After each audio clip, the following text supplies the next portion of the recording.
오늘 말씀의 제목은 사랑과 긍휼이 다함이 없으리니 라는 말입니다.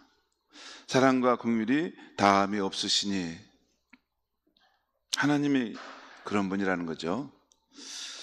오늘 말씀에는 페르시아의 나라를 통치했던 다리오 왕 2년 11월 24일에 스가랴가 본 환상의 내용이 나옵니다.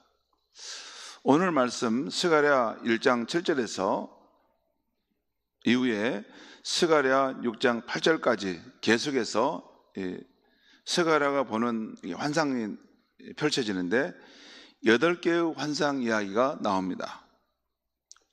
그런데 오늘 말씀은 그 첫 번째와 그 두 번째 환상 이야기가 오늘 본문에 기록되어 있는 것입니다. 스가랴 선지자가 본 첫 번째 환상은 말을 탄 자들의 환상이 나오고, 두 번째 환상은 4개의 뿔과 4명의 대장장의 환상이 나오고 있습니다. 이 두 번째 이 환상, 곧 4개의 뿔과 4명의 대장장이를 보는 환상은 하나님의 백성들을 억압하고 흩어버린 세력들을 하나님께서 심판하신다는 의미의 환상입니다.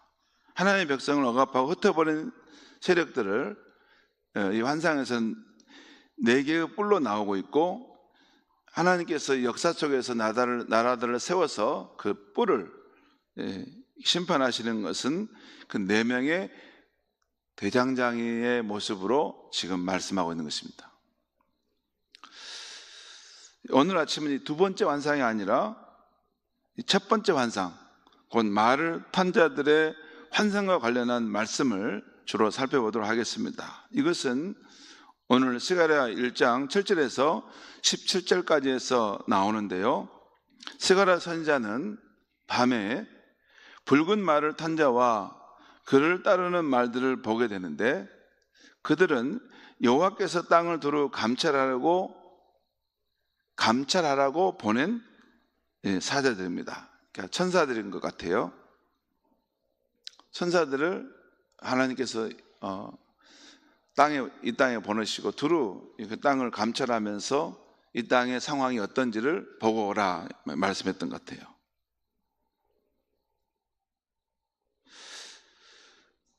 그들은 그 땅을 두루 감찰하고 돌아온 후에 여호와의 천사에게 우리가 두루 땅을 다녀보니 온 땅이 평안하고 조용하더이다 라고 보고하는 것이었습니다. 그 당시 상황은 그 바벨론 나라가 하나님의 심판을 받아 멸망하게 되고, 페르시아가 그 자리를 이렇게 차지하게 됩니다. 큰 제국이 들어서게 되죠. 그 페르시아의 통치로 인해서 그 중동과 그 넓은 땅이, 그 지역의 넓은 그 지역의 땅이 평안을 회복한 그런 모습이었던 것입니다. 그래서 여호와의 천사들이 그것을 들어보고 와서 보고하기를 온 땅이 평온하고 또 조용하더이다 라고 했던 것입니다. 그런데 이 보고를 들은 이제 더 높은 여호와의 천사가 있는 것 같아요. 이게 그 성경에 보면 이게 하나님의 통치 질서가 있는데, 이렇게 천사들 가운데도 가장 높은 그런 천사들이 있고, 또 그 밑에서 그 천사들을 돕고 섬기는 더 낮은 단계의 그런 천사가 있는 것 같은데, 그 보고를 받은 여호와의 천사가 하나님께 이렇게 호소한 것입니다. 그것이 12절 13절에 나와 있어요. 12절 13절 말씀을 우리 같이 한번 읽겠습니다. 시작. 여호와의 천사가 대답하여 이르되 만군의 여호와여, 여호와께서 언제까지 예루살렘과 유다 성읍들을 불쌍히 여기지 아니하시려 하나이까? 이를 노하신 지 17년이 되었나이다 하매 여호와께서 내게 말하는 천사에게 선한 말씀, 위로하는 말씀으로 대답하시더라. 아멘. 이 문명의 상황은 이렇습니다. 그러니까 천사들이 두루 땅을 감찰하고 돌아왔더니 그 땅이 평안하고 이게 조용하더이다, 안정되어 있더이다라고 하는 보고를 받을 때 그것을 이제 하나님께 보고하는 그 천사가 생각할 때 다른 바벨론이나 페르시아 다른 지역은 이렇게 다 그 땅이 회복되고 또 이렇게 평안한 상황이 됐는데 유다와 이스라엘 땅만은 여전히 혼돈하고 고통 가운데 있었다는 것입니다. 그래서 그 여호와의 천사가 하나님 앞에 그 백성을 위해서 호소하기를 만군의 여호와여 언제까지 예루살렘과 유다 성읍들을 불쌍히 여기지 않으십니까? 이 백성들도 회복되고 다시 그 하나님의 그런 평안과 안정을 다시 찾아야 되지 않겠습니까? 그 말씀이죠. 그리고 하나님께서 이들에 대해서 노하신 지가 70년이 다 차지 않았습니까? 사실 에레미야 선지자가 계속 그 말했죠. 이 바벨론에 이런 침공이 있을 때 이 전쟁은 이길 수 없다. 이것은 이 백성의 제약에 대해서 하나님께서 징계하시는 것이기 때문에 이 백성은 이길 수 없다. 오히려 항복해야 된다. 그리고 70년이 지나면 다시 우리 백성들을 하나님이 회복해 주실 것이다. 이 예언을 계속했죠. 그런데 남유다 백성들은 그 말을 듣지 않고 싸워서 결국에는 멸망하게 됩니다. 그렇지만 하나님의 말씀은 땅에 떨어지지 않아서 70년이 되면 다시 회복하는 일이 일어나게 되죠. 근데 이제 여호와의 천사가 지금 이야기를 하는 거예요. 이제 70년이 다 됐는데 또 그 백성이 이제 돌아왔는데 자기 고국으로 돌아왔는데 황폐한 이 땅에서 그 백성이 이제 소망이 없는 상황에서 살아가는데 하나님께 직접 이제 다시 이 땅에 임하시지 않겠습니까? 여러분 그렇죠? 이렇게 회복이 된다는 것은 그 백성들이 자기 고국으로 돌아온 것만이 중요한 게 아닙니다. 떠나갔던 하나님의 영광이 그 예루살렘 성전으로 다시 들어오고 하나님의 그런 통치가 그 땅에 다시 들어올 때 하나님이 정말 마음을 가지시고 그 땅에 다시 오셔서 그것을 이제 좌정하셔서 그 땅을 통치하실 때 그 땅의 부흥과 회복이 일어나는 것이죠. 사람만 돌아왔다고 되는 게 아닙니다. 그걸 지금 말씀하는 거예요. 여호와의 천사가 어느 때까지 하나님께서 그 노를 풀지 않으시겠습니까? 이제 그 노를 푸시고 다시 이 백성 가운데 좌정하셔서 이 백성을 위로하고 회복해야 되지 않겠습니까? 그때 그 13절에 여호와께서 내게 말하는 천사에게 선한 말씀, 위로하는 말씀으로 대답하시더라. 그러니까 그거에 대한 답변을 말씀해 줬다는 것 같아요. 그리고 이 여호와의 천사가 다시 이제 스가랴 선지자에게 하나님의 말씀이니 너는 이제 백성들에게 선포하라 하는 내용이 그 다음에 나옵니다. 그것이 14절에 나와요. 14절 말씀을 같이 한번 읽겠습니다. 시작. 내게 말하는 천사가 내게 이르되 너는 외쳐 이르기를 만군의 여호와의 말씀에 내가 예루살렘을 위하여 시온을 위하며 크게 질투하며. 여러분 이 표현이 이렇게 나왔는데 이 표준세번역은 크게 질투한다. 구약성경에서 하나님이 질투한다는 표현을 여러분이 잘 이해를 할 필요가 있습니다. 표준세번역에는 이렇게 표현하고 있어요. 내가 예루살렘을 위하여 시온을 위하여 몹시 사랑하며. 또한 공동번역에는 내가 예루살렘을 위하며 시온을 위하여 가슴에 탄다. 이런 말이에요. 가슴에 탄다. 그러니까 그 백성이 이 징계를 받고 고난을 받고 있는 그 상황을 볼 때 하나님의 마음이 가슴이 탄다는 거예요. 그리고 표준세번역은 그것은 내가 그들을 몹시 사랑하는 마음이 있는데 내가 힘들구나 이런 표현을 하고 있어요. 그 다음에 15절 말씀을 제가 읽겠습니다. 안일한 여러 나라들 때문에 심히 진노하나니 나는 조금 노하였거늘 그들은 힘을 내어 고난을 더하였습니다. 이 말은 안일한 말은 교만하고 안일한 여러 나라들 때문에 그 나라들은 바로 이스라엘과 유다를 멸망시켰던 아수르와 바벨론 제국을 말합니다. 그들이 하나님이 쓰신 진노의 몽둥이였는데, 막대기였는데 그 역할을 하는데 그들이 심히 심판을 했다는 것입니다. 나는 조금 놓아였거늘 그들은 힘을 내어 내 백성의 고난을 더하였노라 라는 말씀입니다. 그리고 16절 말씀, 16절 말씀 우리 16절 17절 말씀 같이 한번 읽겠습니다. 시작. 그러므로 여호와가 이처럼 말하노라. 내가 불쌍히 여김으로 예루살렘에 돌아왔은즉 내 집이 그 가운데 건축되리니 예루살렘 위에 목줄이 쳐지리라. 만군의 여호와의 말이니라. 그가 다시 외쳐 이르기를 만군의 여호와의 말씀에 나의 성읍들이 넘치도록 다시 풍성할 것이라. 여호와가 다시 시온을 위로하며 다시 예루살렘을 택하리라 하라 하니라. 여기 보면 16절에 여호와께서 불쌍히 여기심으로, 누굴 불쌍히 여겼어요? 지금 유다와 이스라엘 자기 백성들이 지금 고통 가운데 있는 것을 불쌍히 여기심으로 예루살렘에 돌아왔은즉 내 집이 그 가운데 건축되리니. 여러분, 하나님께서 말하는 내 집이라는 건 뭘까요? 하나님의 성전이죠. 그러니까 그 예루살렘 가운데 하나님의 성전이 건축되리니 예루살렘 위에 목줄이 쳐지리라. 이 말은 이제 성전을 건축할 때 목줄을 이렇게 딱, 여러분 그 집 짓는 사람들이 목줄을 이렇게 치지 않습니까? 하나님의 성전을 짓기 위한 이게 공사가 시작될 것이라는 것입니다. 그러면서 그 선지자에게 다시 외쳐 너는 이르기를 만군의 여호와의 말씀에 나의 성읍들이 넘치도록 다시 풍성할 것이며 여호와가 다시 시온을 위로하며 다시 예루살렘을 택하리라 하니라. 여러분, 항상 시온이라는 말은 예루살렘 성을 말하는 또 다른 표현 방법입니다. 왜냐하면 예루살렘 성의 그 중심에 시온산이 있습니다. 그러니까 시온 말하면 예루살렘을 말하는 거예요.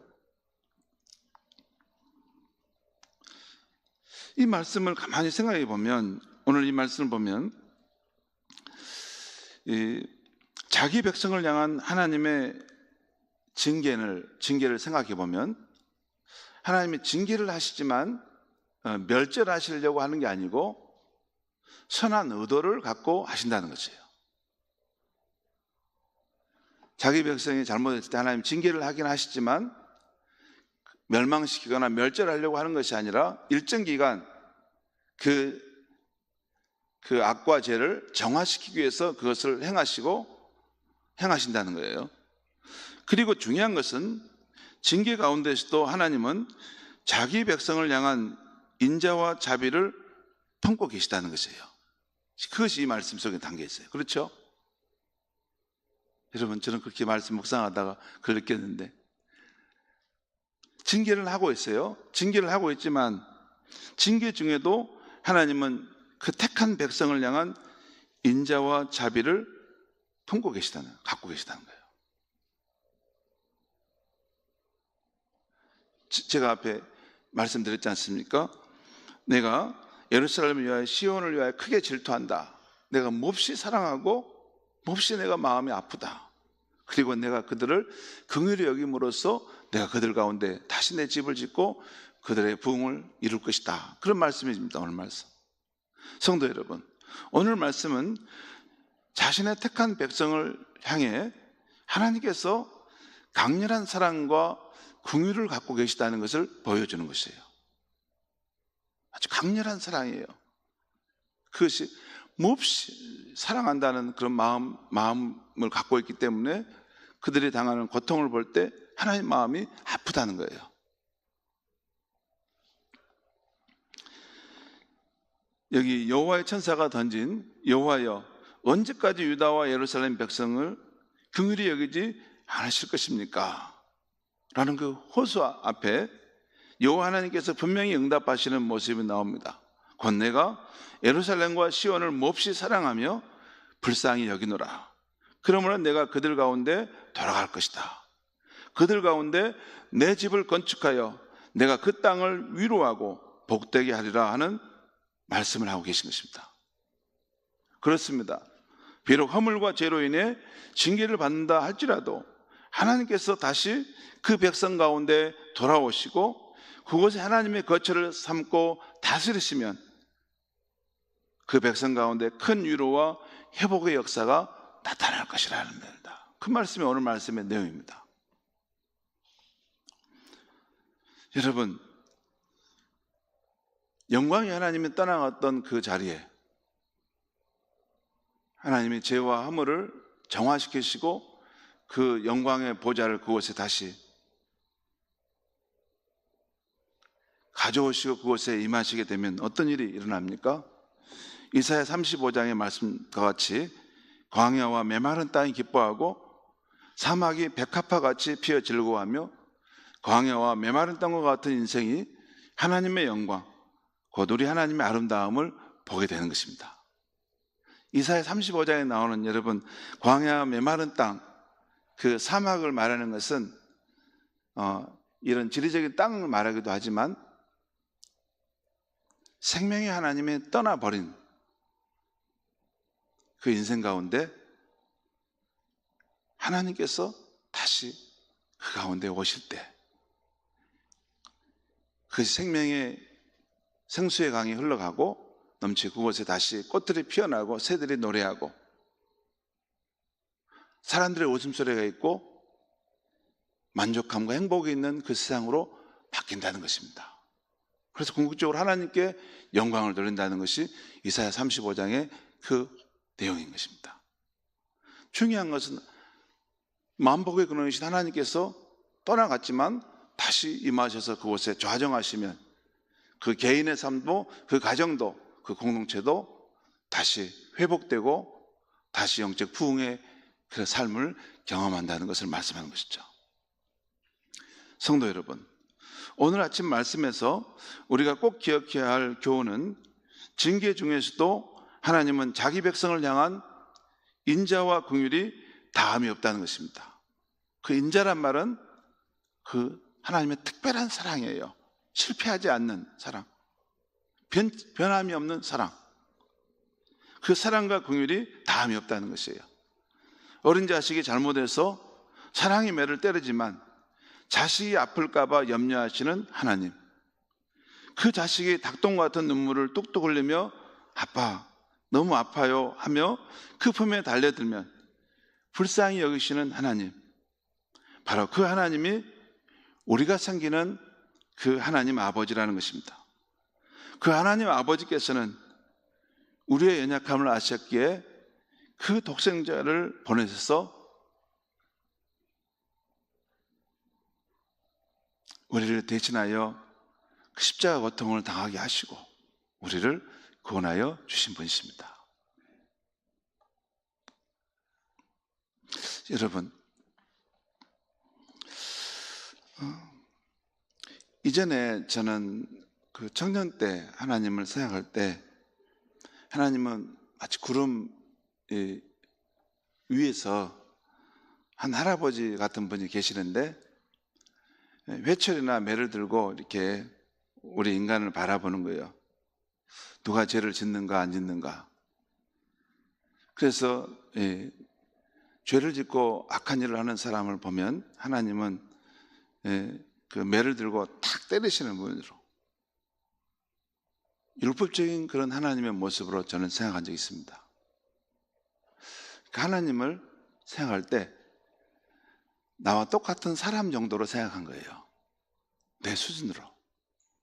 그런데 제가 목사가 되고 성경을 통해서 하나님이 얼마나 크고 놀라우신 분인가를 알게 되면서 하나님의 그 능력과 그 힘은 우리 인간하고 비교될 수 없을 만큼 어마어마한 분임을 알게 됐고, 동시에 하나님의 그 사랑과 자비하심은 우리 인간의 그런 부분에 대해서도 그 잘못한 것을 공의로 심판하신 분이기도 하지만 하나님의 인자와 자비하심은 너무나도 크다는 것을 알게 되었습니다. 여러분, 이 우주 가운데서 이 지구가 얼마나 작은지 여러분 아시죠? 한 점도 안 됩니다. 그런데 이 광막한 우주를 말씀으로 창조하시고 이 우주보다 더 크신 하나님이신데 그 하나님을 생각하기를 마치 저 구름 위편에서 한 할아버지가 있는데 누가 잘못한가 이걸 봐가지고 발견해가지고 매를 딱 때리고 너 한 대 맞아라 그러신 분이 아니라는 거예요. 그것은 무슨 하나님의 모습이냐면 사람의 수준으로 자기 생각 수준으로 하나님 생각한다는 거죠. 하나님의 사랑, 하나님의 자비하심, 그것은 이 세상에 있는 그 어떤 것도 비교될 수 없습니다. 아니 저 태양의 강렬한 그 것들도 하나님의 우리를 향한 뜨거운 사랑에 비교될 수 없어요. 그 사랑 안에 들어간 사람은 그 존재가 그 마음의 죄악과 악함들이 다 녹아내릴 만큼 하나님의 사랑은 강렬하고 뜨거운 것입니다. 그리고 그 십자가에서 골고다 십자가에서 이 우주 가운데 가장 존귀한 자기 아들의 생명을 그 피를 쏟으셔서 저와 여러분을 사랑하시고 구원하실 만큼 우리를 하나님이 귀하게 여기신다는 것입니다. 시편 103편 말씀에 이런 말씀이 있습니다. 여호와는 긍휼이 많으시고 은혜로우시며 노하기를 더디하시며 인자하심이 풍부하시도다. 자기 자주 경책하지 아니하시며 너를 영원히 품지 아니하시리로다. 우리의 죄를 따라 우리를 처벌하지는 아니하시며 우리의 죄악을 따라 우리에게 그대로 갚지도 아니하시도다. 아버지가 자식을 긍휼히 여긴 같이 여호와께서는 자기를 경외하는 자를 긍휼히 여기시나니 이는 그가 우리의 체질을 아시며 우리가 단지 먼지뿐임을 기억하심이로다. 그분 앞에서는 우리는 먼지와 같은 존재인데 우리가 얼마나 보잘것없고 작은 존재인지를 하나님은 아시고 대신 하나님은 말로 할 수 없는 그런 뜨거운 사랑으로 자비하심으로 우리의 인생을 붙들고 계신 것입니다. 그래서 저와 여러분이 살고 있는 것입니다. 우리의 행위대로 하면 이미 우리는 진노의 심판에 놓일 사람인데 하나님의 그 강렬한 사랑과 그 자비하심, 긍휼하심으로 우리의 삶이 지속되고 있는 줄 믿습니다. 기도하겠습니다. 하나님 아버지, 오늘 이 아침에 하나님의 사랑과 긍휼이 다함이 없으시다는 말씀을 드렸습니다. 저 하늘을 두루마기 삼고 저 광대한 바다를 먹물로 다 삼아 하나님의 사랑을 기록할지라도 택한 백성을 향한 하나님의 그 뜨거운 사랑, 그 긍휼의 마음은 다 담아낼 수 없다고 했습니다. 하나님 아버지, 우리의 생각이 열리게 해주시고 우리를 향한 하나님의 자비하심과 사랑이 말할 수 없이 크시다는 것을 세월이 지날수록 더 깊이 깨달아갈 수 있도록 도와주시옵소서. 예수님의 이름으로 기도하옵나이다. 아멘.